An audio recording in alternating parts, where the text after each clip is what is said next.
ఈ విజయానికి మొట్టమొదటగా దోహదపడేటువంటిది మా పాఠ్య ప్రణాళిక. పాఠ్య ప్రణాళికలో మొట్టమొదటగా టీచింగ్ అండ్ కోచింగ్ అనేటువంటి విధానాన్ని మేము మొట్టమొదటిసారిగా తీసుకోవడం జరిగింది. ఏంటండి టీచింగ్ అండ్ కోచింగ్? అనేకమైనటువంటి కాలేజీల్లో కానీ ఎక్కువ అకాడమీల్లో కానీ కేవలం టీచింగ్నే గమనిస్తారు కానీ కోచింగ్ని మనం చూడలేము. కోచింగ్ అంటే వ్యక్తిగతంగా ప్రతి వ్యక్తికి ఇచ్చేటువంటి సపోర్ట్నే కోచింగ్గా భావిస్తాం. ఈ ప్రణాళిక ద్వారా ముందుకెళ్ళటం వల్లనే మేము ఈ అద్భుతమైన విజయాలని సాధించడం జరిగింది.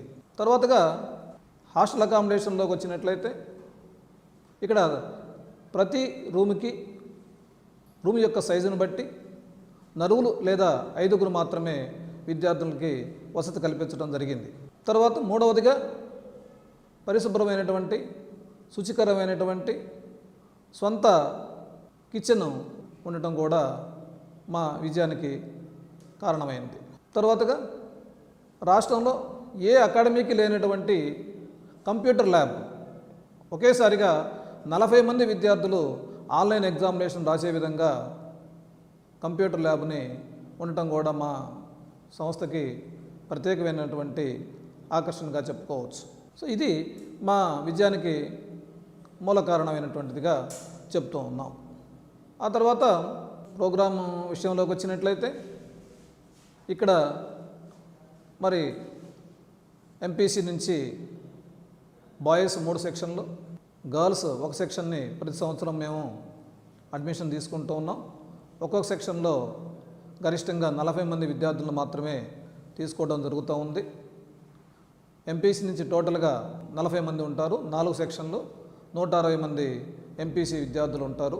బైపీసీ విషయంలో గర్ల్స్ 1 సెక్షన్, బాయ్స్ 1 సెక్షన్ తీసుకుంటారు. మరి గర్ల్స్ బాయ్స్ కలిపి మొదటి సంవత్సరంలో 80 మంది, రెండవ సంవత్సరంలో 80 మంది, అదేవిధంగా ఎంపీసీ మొదటి సంవత్సరం 120, సెకండ్ ఇయర్ 120. సో ఎంపీసీ మొత్తం కూడా 240 మంది విద్యార్థులు మాత్రమే ఉంటారు. బైపీసీ మొత్తం కూడా 160 మంది విద్యార్థులు మాత్రమే ఉంటారు.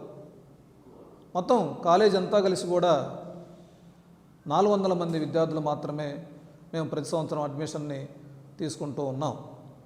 ఈ రకంగా పరిమితమైనటువంటి సంఖ్యలో పరిమితమైనటువంటి సెక్షన్లతో విద్యాబోధనని టీచింగ్ మరియు కోచింగ్ విధానంలో తర్ఫీదు ఇవ్వటం వలనే అద్భుత విజయాలని సాధించగలుగుతున్నాం. సరే, మరి అకాడమిక్ ప్రోగ్రామ్ ఎలాగ జరుగుతూ ఉంది అన్నట్లయితే స్లాట్ సిస్టమ్ ద్వారా 2 అవర్స్ టీచింగ్, 2 అవర్స్ కోచింగ్ అనేది ఇస్తూ ఉన్నాం. ఈ ప్రణాళికలో ముందుకు సాగటం వల్లనే మంచి విజయాలని రాబట్టడానికి అవకాశంగా ఉంటుంది. తర్వాత స్టూడెంట్స్ అదేవిధంగా లాంగ్ టర్మ్ ప్రోగ్రాంలోకి వచ్చినట్లయితే లాంగ్ టర్మ్లో 3 సెక్షన్లు గర్ల్స్ని, 3 సెక్షన్లు బాయ్స్ని తీసుకుంటున్నాం. ఒక్కో సెక్షన్కి గరిష్టంగా 40 నుంచి 50 మంది దాకా ఉంటారు. ఈ రకంగా 6 సెక్షన్లు మాత్రమే లాంగ్ టర్మ్ తీసుకుంటూ ఉన్నాం. లాంగ్ టర్మ్ నీట్ ప్రోగ్రాంలోకి వచ్చినట్లయితే స్లాట్ సిస్టమ్ కాకుండా ట్రాక్ సిస్టమ్ ఉంటుంది. లాంగ్ టర్మ్ నీట్ ప్రోగ్రాంలోకి వచ్చినప్పుడు physics 2 tracks daily, chemistry 2 tracks daily, botany, zoology single track ఉంటుంది. ఈ ట్రాక్స్ అన్నీ కూడా ఉదయం 6 గంటల నుంచి మధ్యాహ్నం 1 o'clock వరకు ఉదయం మొత్తం కూడా టీచింగ్ ప్రోగ్రాం ఉంటుంది. మధ్యాహ్నం నుంచి 2 గంటల నుంచి సాయంత్రం 9:30 వరకు డౌట్ క్లారిఫికేషన్, అనగా ప్రతి విద్యార్థికి కూడా కోచింగ్ అనేటువంటిది ఇవ్వటం జరుగుతూ ఉంది. సరే, ఈ అకాడమీలో మరొక ముఖ్యమైనటువంటి భాగం ఏంటిదనగా ఎవరైతే టీచ్ చేశారో వాళ్ళు మాత్రమే కౌన్సిలింగ్కి సాయంత్రం కౌన్సిలింగ్లో ఉండటం జరుగుతూ ఉంది. ఇది ఈ మెయిన్ ప్రణాళికలో భాగం, సక్సెస్లో ఒక భాగమని చెప్తా ఉన్నాం. డియర్ స్టూడెంట్స్, కాబట్టి ప్రతి విద్యార్థికి కూడా టీచింగ్తో పాటు కోచింగ్ ఉండేటువంటి ఇన్స్టిట్యూషన్ని సెలెక్ట్ చేసుకోండి.